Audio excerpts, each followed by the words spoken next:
Assalamualaikum warahmatullahi wabarakatuh. Welcome back to Ready for Careers. Today we'll learn using of AMISA. তো এখানে আমরা প্রথমে test করব, টেস্টের পাশাপাশি আমরা শিখব, ঠিক আছে? তো এবং আমরা সুন্দরভাবে এই বিষয় সম্পর্কে ব্যাখ্যা করব, সকলে দেখবে, কেমন লাগছে জানাবে অবশ্যই, আর কোনো একটা পয়েন্টও কিন্তু বাদ দেবে না, কারণ এখানে অনেক গুরুত্বপূর্ণ কিন্তু বিষয় কিন্তু জড়িয়ে আছে। চলুন তাহলে শুরু করি। তো এখানে প্রশ্ন আজকে যেটা নিয়ে এসেছে সেটা কী আছে? স্পোকেন ইংলিশের fill in the blanks with am is are দিয়ে কিন্তু আমাদেরকে এই ফিল ইন দ্য ব্ল্যাঙ্কসটা কমপ্লিট করতে হবে, রাইট? তো এখানে আমরা কী কী আছে অপশানগুলো দেখি। এখানে 5টা আমাদের প্রশ্ন আছে, এই 5টা প্রশ্ন উত্তর আমাদের করতে হবে। তো এইগুলো আমরা আগে দেখব যে কারা কারা করতে পারছেন, ঠিক আছে? প্রতিটা পয়েন্টের জন্য আমাদের 2 মার্ক করে থাকবে, 2 মার্ক করে থাকবে। আপনারা দেখব কত মার্ক পাচ্ছেন। নো চিটিং, কোনো রকম চিটিং করা যাবে না কোথায়, ঠিক আছে? তাহলে আমরা শুরু করি। তো এখানে কী আছে? প্রথমে কী আছে? He dash playing in the playground, মানে সে একটি কি কোথায় খেলছে? সে খেলার মাঠে খেলছে। তো এখানে কী হবে? হি এর পরে কী বসবে? এখানে আমি অ্যান্সারটা করে দিচ্ছি, আপনারা মিলে দেখবেন, যদি হয় তাহলে 2 নম্বর নোট করবেন। হি এর পরে হবে ইজ। এগুলো কিন্তু খুবই সহজ, তারপরে কিন্তু অনেক সময় ভুল হতে পারে, এই জন্য খুবই সতর্ক থাকতে হবে। নেক্সট কী আছে? They dash walking on the road. কী হবে এখানে? তাড়াতাড়ি উত্তর করুন। এখানে হবে they are walking on the road. এখানে ইজ কেন হয়েছিল? থার্ড পারসন সিঙ্গুলার নাম্বার, একজন, তাই না? আমি, আমরা, তুমি, তোমরা বাদ দিয়ে অন্য কাউকে বোঝাচ্ছে এবং একজন, এই জন্য আমাদের এখানে হি এর পরে সি এসছে, তাই না? এটা হি, একজন হচ্ছে হি, সেই জন্য এরপরে ইজ এসছে। আর দে কী হলো? আমি, আমরা, তুমি, তোমরা বাদ দিয়ে অন্য কেউ হলেও সেখানে কী হচ্ছে? একের বেশি বোঝে। দে মানে তারা, মিনিমাম তো 2 জন হতেই হবে, তাই না? একের থেকে বেশি হতো, মিনিমাম 2 জন হতে হচ্ছে, এই জন্য এখানে কি আর হলো। তাহলে কি এখানে কী হবে?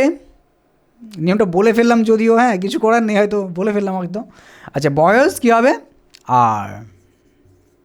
এদিকে কী আছে দেখে লাভ নেই, তাই না? জাস্ট আমাদের একটা কন্টিনিউয়াস টেন্স আছে কিনা দেখে নিতে হবে, ব্যাস, মানে প্রেজেন্ট কন্টিনিউয়াস টেন্স কিনা। Boys are eating mangoes. বাচ্চারা মানে সরি বালকরা কী খাচ্ছে? আম খাচ্ছেন। My friends dash enjoying the game. My friends কী হবে এখানে? চলো, কী হবে? My friends are. যদি এখানে মাই ফ্রেন্ড হতো তাহলে কিন্তু এখানে ইজ হতো, ওকে? এটা কিন্তু মনে রাখতে হবে। নেক্সট কী আছে? আই, এটা তো কিছু বলার নেই, এটা সবাই জানে। আই অ্যাম ড্রিঙ্কিং জুস, আমি জুস পান করছি। তো এই যে এতগুলোর মধ্যে 10 নম্বর কিন্তু আমাদের আছে, তাই না? 10 নম্বর কত পেলে এইখানে কিন্তু তোমরা লিখবে। তো এখানে আমরা রুলসগুলো ছোট্ট করে আমরা জেনে নিই, বা কার পর কী হবে আমরা জেনে নিই, ঠিক আছে? রুলসের থেকে বেশি হচ্ছে এই কটা মাথার মধ্যে সেট করে নেওয়া, একটা সিস্টেম বলে দিয়ে ব্যাস, সেই সিস্টেমে চললেই হবে। অ্যাম একমাত্র আয়ের পরেই বসে, আর কোনো কিছুর পরে কিন্তু বসে না, ঠিক আছে? যখন আমরা একাধিক হই, একাধিক মানে একের বেশি যখন হই, তখন কিন্তু আর বসে। যেমন উইয়ের পরে আর, ঠিক আছে? যেমন ইউ মানে তুমিও হয়, তোমরাও হয়, দেন তুমি কি তোমরা, এখানে আলাদা করার কিছু নেই, ওই জন্য এটা ইউর পরে আরই হবে, ওকে? তাহলে আমি, আমরা হয়ে গেল, তুমি, তোমরা হয়ে গেল। সে, তারা, সে মানে একজন, সি মানে যদি সে হয় তাও একজন, হি মানে সে হলে একজন, আবদুল্লাহ হলে একজন, হ্যাঁ? যদি কী বলো, এই ধরনের কোনো কাউকে একজন, মানে মহিলা নামও যদি হয় একজন, সেটাও কিন্তু কী হবে?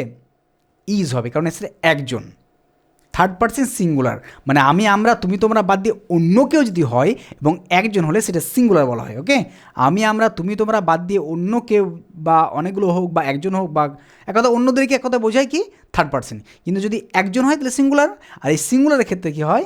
ইজ ব্যবহৃত হয়। তাহলে হি একজন, ইজ, সি একজন, ইজ। এক কথায় এই একজন আসলেই ইজ বসিয়ে দেবেন, একমাত্র আই বাদ দিয়ে, ওকে? আর ইউ বাদ দিয়ে হয়ে গেল। কারো নামও হোক, সে ছেলের নাম হোক, সে মেয়ের নাম হোক, যাই নাম হোক না, ওকে? বা যদি হি হিসাবে আসে, সি হিসাবে আসে, একই করে দেবেন।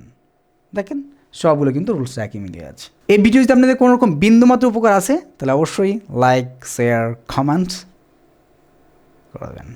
আসসালামু আলাইকুম রহমতুল্লাহি ওয়া বারাকাতুহু। ও হ্যাঁ, একটি বিষয়, যে আমাদের কাছে পার্সোনাল ক্লাস করতে চাইলে অবশ্যই আমাদের সঙ্গে কন্ট্যাক্ট করতে পারেন এই নম্বরে। আর নাম্বারটা কোথায় দিই? নাম্বারটা এই জায়গাটায় দিই, ঠিক আছে? 97330001 and 003 এই নাম্বারে আপনারা হোয়াটসঅ্যাপ করবেন। এই নাম্বারে আমাদের হোয়াটসঅ্যাপ আছে, আপনি চাইলে স্পোকেন ইংলিশ শিখতে পারেন। সে গ্রুপ ক্লাস করুন, আপনি গ্রুপ ক্লাস করুন বা ব্যাচে ক্লাস করুন বা পার্সোনাল ক্লাস করুন, মেল ফিমেল সবার জন্য ব্যবস্থা আছে। আসসালামু আলাইকুম রহমতুল্লাহি ওয়া বারাকাতুহু।